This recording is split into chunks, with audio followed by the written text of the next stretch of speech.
আমাদের কারণেই সিনেমার অধঃপতন হয়েছে। আমরা ভালো সিনেমা তৈরি করতে পারি নাই। দর্শকদের নতুন জিনিস দিতে পারি নাই। একই জিনিস গতানুগতিক আমরা চালিয়েছি। তা একই রকম জিনিস দর্শক কতদিন দেখবে?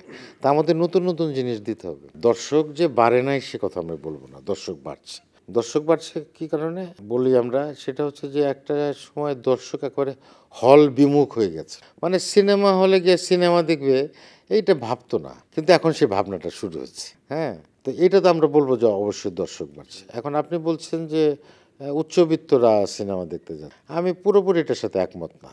হ্যাঁ, হতে পারে সিনেপ্লেক্সগুলোতে যে টিকিটের যে দাম, তারপর ওখানে এসে সিনেমা দেখা, পরিবারের লোকজন ৪ জন ৩ জন এসে একটা বড় খরচের একটা ব্যাপার। সেটা হয়তো সবাই এফোর্ড করতে পারে না। কিন্তু এর বাইরেও কিন্তু আমরা এখন দেখছি যে অনেক সিঙ্গেল স্ক্রিন সিনেমা হল যেগুলো আছে, জেলা শহরগুলোতে বা একেবারে মফস্বলে সেখানেও কিন্তু লোকজন যাচ্ছে।